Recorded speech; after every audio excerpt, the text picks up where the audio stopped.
तमाम देखने और सुनने वाले प्यारे प्यारे दोस्तों, अस्सलामु अलैकुम। एक छोटे से गांव में एक बहुत गरीब आदमी रहता था। उसका नाम करीम था। उसकी एक छोटी सी बेटी थी, जैनब। जैनब बहुत ही मासूम और नेक दिल लड़की थी। उसकी उम्र लगभग 8 साल थी, लेकिन उसकी समझ बहुत बड़ी थी। जैनब की माँ का इंतकाल बहुत पहले हो गया था, इसलिए जैनब ही अपने अब्बू का सहारा थी। गांव वाले कहते थे, इतनी मासूम बच्ची हमने कभी नहीं देखी। जैनब हर दिन नमाज पढ़ती, अल्लाह से दुआ करती और अपने अब्बू का ख्याल रखती। करीम बहुत गरीब था। वो जंगल से लकड़ियां काट कर बेचता था। कभी 2 वक्त की रोटी मिलती, कभी सिर्फ पानी पीकर ही रात गुजरती।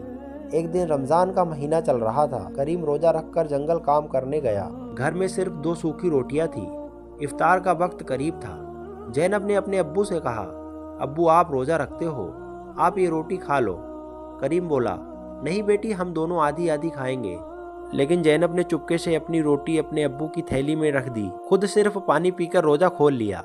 करीम ने जब ये देखा तो उसकी आंखों से आंसू बहने लगे। उसने जैनब को सीने से लगा लिया। अगले दिन करीम जंगल में लकड़ियां काटने गया। जैनब भी उसके साथ चली गई। जंगल बहुत घना था। पेड़ों के बीच अचानक जैनब को किसी के तड़पने की आवाज़ सुनाई दी। जैनब धीरे धीरे उसकी तरफ बढ़ी और जो उसने देखा उसे देखकर वो डर गई। वहां एक बड़ी नागिन जमीन पर तड़प रही थी। उसके शरीर पर गहरी चोट थी। जैनब का दिल जोर जोर से धड़कने लगा, लेकिन फिर उसके दिल में रहम आ गया। उसने सोचा, अगर मैं डर कर भाग जाऊं तो ये मर जाएगी। जैनब धीरे धीरे नागिन के पास गई। उसने नदी से पानी लाकर उसकी चोट साफ की, पेड़ की पत्तियों से पट्टी बांधी।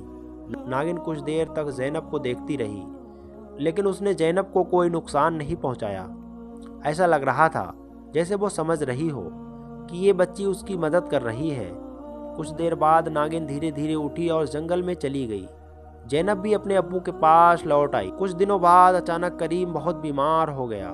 उसकी हालत बहुत खराब हो गई। घर में पैसे नहीं थे, दवा खरीदने के लिए भी कुछ नहीं था। जैनब रात भर अपने अब्बू के सिराहने बैठी रोती रही।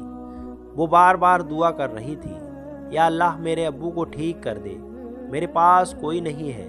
उसकी आंखों से आंसू लगातार गिर रहे थे। आधी रात को अचानक दरवाजे के पास सरसराहट हुई। जैनब डर गई। वो धीरे धीरे दरवाजे की तरफ गई। दरवाज़ा खोला तो देखा वही नागिन दरवाजे के बाहर बैठी थी।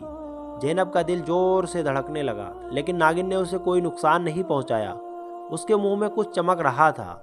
नागिन ने वो चीज़ जमीन पर रख दी और धीरे धीरे चली गई। सुबह जब जैनब ने वो चीज़ उठाई तो वो एक चमकता हुआ हीरा था। जैनब उसे लेकर गांव के सुनार के पास गई। सुनार ने जैसे ही देखा वो हैरान रह गया। उसने कहा, बेटी ये तो बहुत कीमती हीरा है। उस हीरे के पैसों से जैनब ने अपने अब्बू का इलाज कराया। कुछ दिनों बाद करीम पूरी तरह ठीक हो गया। एक दिन जैनब उसी जंगल में गई। वो नागिन को ढूंढ रही थी। कुछ देर बाद नागिन फिर सामने आ गई। जैनब की आंखों में आंसू आ गए। वो बोली, तुमने मेरी छोटी सी मदद का इतना बड़ा बदला क्यों दिया? ऐसा लगा जैसे हवा में कोई आवाज़ आई। जो इंसान बिना लालच के किसी की मदद करता है, अल्लाह उसकी मदद ऐसे रास्तों से करता है जिनकी वो सोच भी नहीं सकता। नागिन धीरे धीरे जंगल में चली गई और फिर कभी दिखाई नहीं दी। इस दुनिया में नेकी कभी बेकार नहीं जाती। अगर दिल साफ हो और मदद सच्ची हो तो अल्लाह किसी न किसी तरीके से उसकी मदद ज़रूर करता है। अगर आपको ये वीडियो अच्छा लगा हो तो इस वीडियो को अपने तमाम दोस्तों में शेयर ज़रूर करें और हमारे इस चैनल को सब्सक्राइब ज़रूर करें। तो दोस्तों, आज के वीडियो में था बस इतना ही। मिलते हैं फिर किसी नई वीडियो में। तब तक के लिए दुआओं की गुजारिश। अल्लाह हाफिज़।